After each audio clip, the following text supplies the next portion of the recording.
दोस्तों क्या आपको पता है फैक्ट्री में वायर कैसे बनती है? आप जानते हैं वायर के ऊपर प्लास्टिक का कवर कैसे चढ़ाया जाता है और क्यों वायर बनाने के लिए बड़े बड़े खदानों में ब्लास्ट किए जाते हैं और कैसे बड़े बड़े खदानों में से कॉपर को निकाला जाता है। तो आज की वीडियो हम यही सब जानने वाले हैं, तो वीडियो को शुरू करते हैं। दोस्तों तारों को बनाने की शुरुआत होती है कॉपर और एल्युमिनियम से, जहाँ पर कॉपर के खदानों में ब्लास्ट करके कॉपर को निकाला जाता है।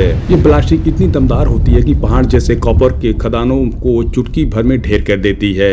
भारत में खदान राजस्थान, झारखंड और मध्य प्रदेश में देखने को मिल जाएगी। फिलहाल ये कॉपर मलबे के फार्म में है, क्योंकि इनमें पत्थर और मिट्टी भी मिली हुई है। इस मलबे के ढेर से कॉपर को अलग करने के लिए इसे ट्रक से लाद कर फैक्ट्री में पहुंचाया जाता है, जहाँ इसे ग्राउंड में डालकर पाउडर फॉर्म में बदल दिया जाता है। इसके बाद इस पाउडर को पानी और तेल के साथ मिलाकर फ्लोटेज प्रोसेस के लिए छोड़ दिया जाता है। ऐसे में कॉपर तेल के साथ ऊपरी सतह पर तैरने लगता है और मिट्टी नीचे बैठ जाती है। इस पूरे मलबे में सिर्फ 10 से 15% ही कॉपर होता है, बाकी सारा वेस्ट मटेरियल होता है।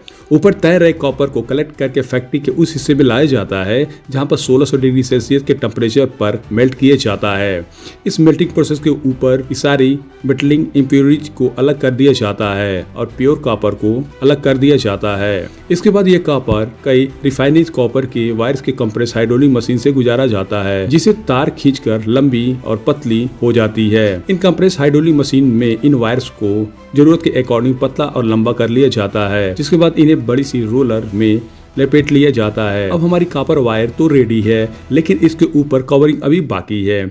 इसके लिए चलते हैं फैक्ट्री के दूसरे यूनिट में, जहां पर इन वायर्स को ढकने के लिए प्लास्टिक की कवरिंग बनाई जाती है। तारे के ऊपर लाल, हरे, नीले और सफेद रंग के प्लास्टिक कवरिंग चढ़ाने के लिए पीवीसी में कलर्स ऐड किए जाते हैं। इसके लिए सबसे पहले पीवीसी के दानों में कलरिंग एजेंट के साथ मिलाकर पिघला दिया जाता है। जब तक ये पिघल रहे हैं हम वापस वहीं चले आते हैं जहाँ पर हमने उन तारों को रोलर में लपेट कर छोड़ दिया था। अब इन तारों की जरूरत के अकॉर्डिंग एक बार फिर से मॉडिफाई किया जाता है। अपने घरों में कई बार नोटिस किया होगा कि हर चीज के लिए अलग अलग साइज के तार की जरूरत होती है। कुछ सिंगल कॉपर की वायर्स होती है, तो वहीं बहुत सी वायर्स को लपेट कर एक मोटी तार बनाई जाती है। इन्हें मोटा करने के लिए कई सारे पतले तारों को मिलाकर एक ही तार के रूप में अच्छे से लपेट लिए जाते हैं। उसके लिए कई सारे रोलर को मशीन में कुछ इस तरह से लपेट लिया जाता है। वैसे इन मशीन तारों के रस्सियों की तरह लपेट जाती है। इस तरह से इन सारी तारों के आपस में लिपट कर एक मोटा वायर बन जाता है। अब हमारी जरूरत के अनुसार ये तार तैयार हो चुका है, लेकिन इन्हें ढकना अभी बाकी है। इन तारों को प्लास्टिक की कवरिंग के लिए एक्सोडे मशीन से निकाला जाता है, जहाँ से जब ये तारें गुजरती है तो इनके ऊपर प्लास्टिक की कवरिंग होती जाती है। लेकिन अब ये बहुत गर्म होती है, इसलिए आगे इन्हें पानी से गुजारा जाता है, जिससे ये तुरंत ठंडी भी होती जाती है।